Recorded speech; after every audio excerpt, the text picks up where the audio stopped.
ओम नमः शिवाय। दोस्तों, आज हम आपको एक कहानी सुनाएंगे जो है एक पिता की मजबूरी की कहानी। दोस्तों, हमें हमेशा अपने माँ बाप की मजबूरी समझनी चाहिए। आज की कहानी एक पिता और उसके बेटे की है। एक बाप अपने बेटे के लिए क्या क्या कर सकता है वह इस कहानी से स्पष्ट हो जाएगा। एक बार एक बेटा अपने पिता से लड़ाई करके गुस्से में घर से बड़बड़ाता हुआ निकला और बस स्टैंड की तरफ जाने लगा।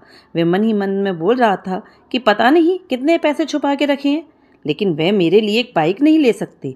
मैं यहाँ से चला जाऊँगा और तब तक नहीं आऊँगा जब तक अपने पैसों से बाइक नहीं खरीद लेता। उसे पैरों में कुछ चुभन होने का एहसास हुआ। नीचे देखा तो उसने पाया कि जल्दबाजी में उसने अपने पापा के जूते पहने हुए हैं। उस जूते में कील उभरी हुई थी जो बार बार उसके पैरों में घाव किए जा रही थी। लेकिन उस समय गुस्सा ज़्यादा था, इसलिए वह आगे बढ़ता चला गया। फिर उसे याद आया कि वह पापा का पर्स भी लेकर आ गया है। तो उसके दिमाग में आया कि क्यों ना आज अपने पापा का पर्स चेक किया जाए, जिसे आज तक उसके पिता ने किसी को हाथ तक नहीं लगाने दिया। जब उसने अपने पापा के पुराने पर्स को खोला तो उसमें पैसे ही तो नहीं निकले, लेकिन पैसों की जगह एक डायरी रखी हुई थी। उसने सोचा कि यहाँ पर खजाना छुपा रखा है, जरूर इस डायरी में लिखा होगा कि किससे कितने पैसे लेने हैं या फिर किसको कितने पैसे पिताजी ने दिए हैं। लेकिन वह गलत था। जब उसने उस डायरी को खोला तो पहले पन्ने पर वहाँ पर जो लिखा था वह थोड़ा अजीब था। डायरी के पहले पन्ने पर जो लिखा था उसे पढ़ने के बाद उसके चेहरे पर जो हाव भाव थे वह गायब हो चुके थे, क्योंकि डायरी में वैसा कुछ नहीं लिखा था जिसकी उसने उम्मीद की थी। या फिर वो जो भी सोच रहा था, उस डायरी में पैसों का हिसाब लिखा हुआ था जो अलग अलग कामों के लिए अलग अलग लोगों से उधार लिए गए थे। उस सूची में कंप्यूटर के लिए पैसे लिए हुए थे, जो कि इस प्रकार लिखा हुआ था, 50,000 बेटे के कंप्यूटर के लिए। वो वही कंप्यूटर था जिसे वह आज तक इस्तेमाल करता आ रहा है। लेकिन उस बेटे को ये नहीं पता था कि उस कंप्यूटर को खरीदने के लिए पैसे कहाँ से आई थी। उस डायरी में कैमरे का भी हिसाब था। उस बेटे को याद था जब उसने पहली बार कैमरे के लिए जिद की थी, तब उसके पिता ने ठीक 2 हफ्ते बाद उसके जन्मदिन पर दिया था, जिसे देखकर वह बहुत खुश हुआ। और उसे खुश देखकर उसे ज़्यादा खुश कोई था तो वह थे उसके पापा।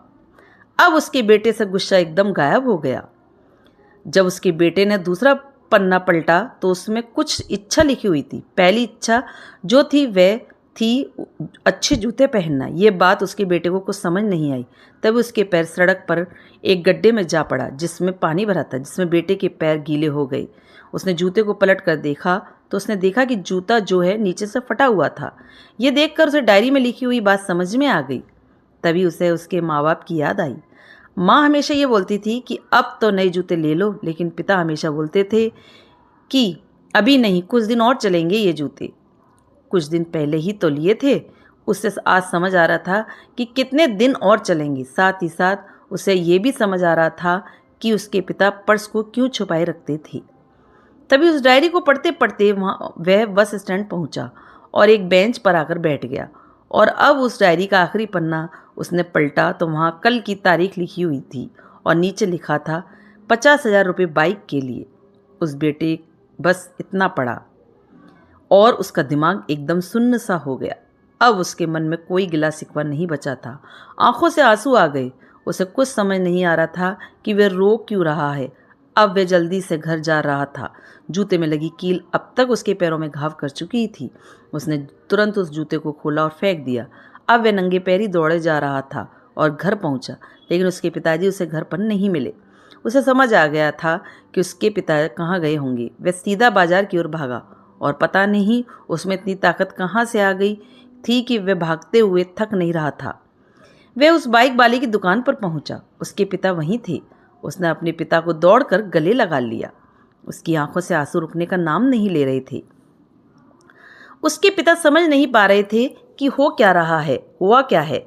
उसने पिता से कहा कि पापा, मुझे मोटर बाइक नहीं चाहिए, आप अपने लिए जूते ले लीजिए। अब आज से मैं जो कुछ भी करूँगा वो अपने दम पर करूँगा, अपनी मेहनत से करूँगा। क्या आप सफलता पाना चाहते हैं? दोस्तों, हमेशा अपने माता पिता का आदर करें, और वो भी यदि किसी चीज़ के लिए मना करें तो आप उनकी मजबूरी को समझिए, क्योंकि औलाद के लिए माँ बाप हर संभव कोशिश करते हैं। तो दोस्तों, आपको ये मेरी पिता की मजबूरी की कहानी कैसी लगी, अच्छी लगी हो तो लाइक करें, सब्सक्राइब करें, ज़्यादा से ज़्यादा शेयर करें। कहानी देखने के लिए धन्यवाद।